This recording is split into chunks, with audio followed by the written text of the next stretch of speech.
Chapter 210. What did you say? The representatives of House Apeto cried out, but the judge's declaration that no one could leave was firm. It's to protect all those gathered here and prevent any involved parties from fleeing. Please wait a moment. So you're implying that we would run away from here? How rude. What family are you from? If you dare to disregard Apeto to this extent, they have a notable ability to interpret everything in their favor. Either, watching these scenes play out like a farce, turned his head toward Kishir. He was observing the 7 grand judges who were locked in conversation. As it happened, it seemed the evidence they requested had arrived, as lower ranking judges rushed in with paper bundles tied with string. Not long afterward, one of the judges approached Kishir and politely bowed his head. The 7 grand judges have sent this to ask for His Grace Duke Paleta's opinion on the matter of reading the confidential evidence. In his hand was a rolled up paper and pen. I will check it first.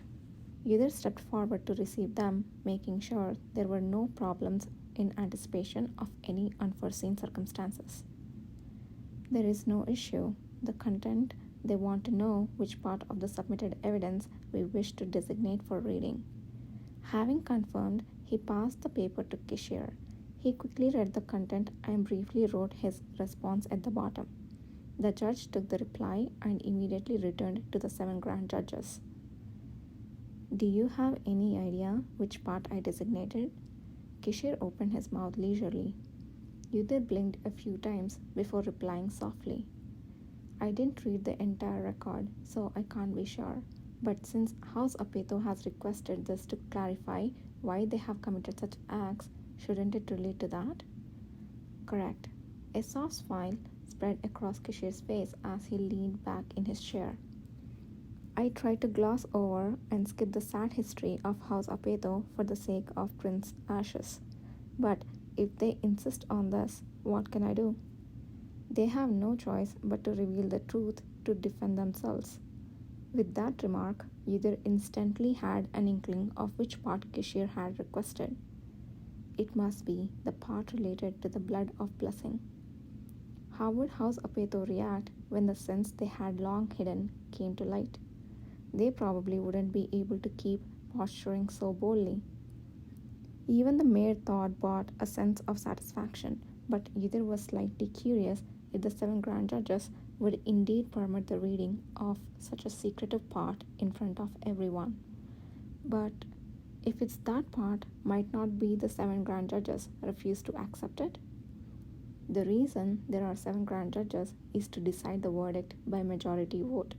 It's the same in this case. Kishir lightly gestured towards the 7 grand judges with the hand resting on his knee. As long as 4 or more agree, it can be read.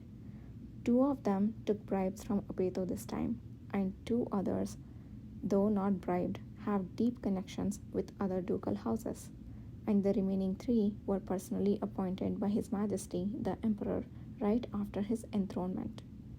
So then, a majority of 4 out of 7 was necessary, but if the Emperor's faction only contained 3, how could the remaining 1 be fulfilled? It was an unfair selection process, even if it wasn't a quality trial. Seeing Yudhir's furrowed brow, a slightly colder smile than usual played on Kishir's lips. Yesterday, the Duke of Diarca sent a secret letter to His Majesty the Emperor. He said he would like to help in some small way with this matter. Help? Are you implying that among the grand judges from the ducal house faction, there is one with connections to the House of Diarca? There has to be. Kishir's crimson eyes scanned the faces of the grand judges. Their influence reaches everywhere in this country. The Duke of Diarca wouldn't have reached out without a reason. Yudhir speculated on the meaning behind Kishir's brooding expression. Is the Duke of Diarca trying to cover up the crime committed by the Crown Prince in exchange for his help in this trial? It was indeed wicked. It was a proposal that would have been impossible if he had not previously understood the tendencies of the grand judges. Did His Majesty accept his offer? No, Kishore curtly responded and continued. But they won't care about our refusal. Of course they wouldn't. Even if their help was rejected, they could boast about their offer once it was given. Kishore turned his gaze towards Yudhir, lost in thought. He was now smiling, a playful one unlike before. Truthfully, it wouldn't matter, even if they didn't help. One of the two judges linked to the Apeto family had accepted money from Prince Ashes. Ashes shunned Apeto. His frantic thoughts stalled for a moment. Yudhir silently performed calculations in his head. Wait, 3 of the 7 grand judges belong to the Emperor's faction. At least one person is from the Diarca family, and the one person is from Ash's side. That means 4 votes, easily enough to win the majority rule. Had he anticipated this and held back until the Apeto faction had no choice but to reveal the evidence in a decisive argument? Indeed, it was Kishore. There was no match for his method of obtaining his goals through acting and patience. Yudhir let out a small breath and calmly smiled. You took great care to prevent any relevant issues from arising, Commander. Even if permission to read is granted, Prince Ashes will likely understand. I hope so. Kishore extended his hand, feigning regret. The commander and his assistant locked eyes, their faces full of complexity. Eventually, the grand judges, who had been discussing amongst themselves, seemed to reach a conclusion and return to their seats.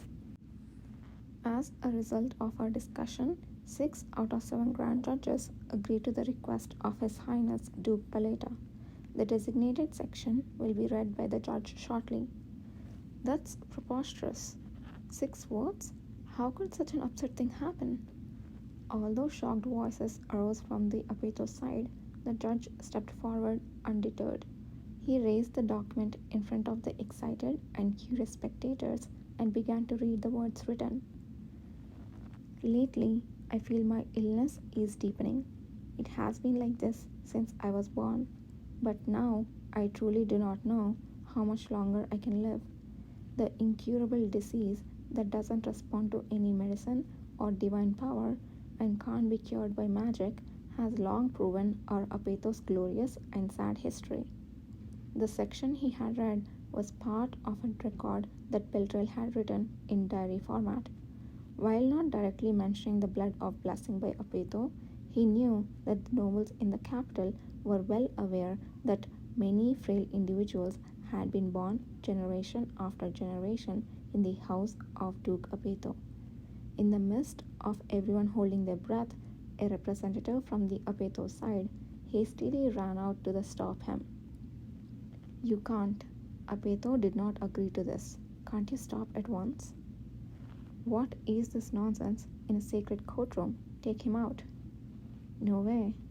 Despite the Apeto representative struggling and shouting, he was unable to overpower the soldiers holding him. Taking advantage of this, the judge read the remaining part. Anything to survive, even if it means becoming a devil. I want answers, regardless of the sacrifices, since we are born to survive. The first prince said that no answers can be found with the power of the awakeners, but the second prince trusted me. Together, we will definitely see the end of this research. That's it. Everyone was speechless, except for the Apeto representative shouting in protest. So that's why. Someone sitting in the gallery muttered in a stunned voice. He was not the only one with such thoughts. As if woken up from a dream, the people started stirring all at once, and not just the detained representative of the Apeto family. Other representatives also rushed out to protest.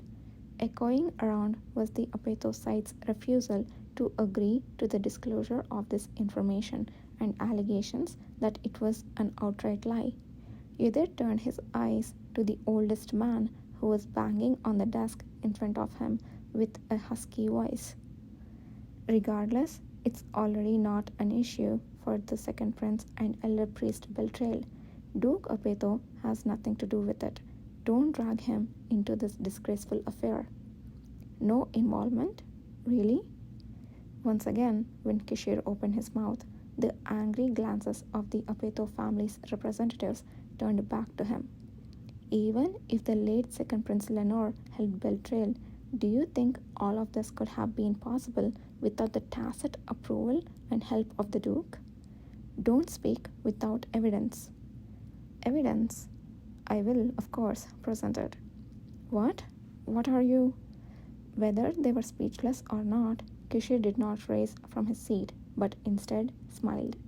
As he raised his hand, Nathan Zuckerman, who had been standing silently beside the witnesses, approached and pulled out a piece of paper from his bosom. This is a document with the personal seal of Duke Apeto, intended to support the terrible research of Beltrel Sean Apeto.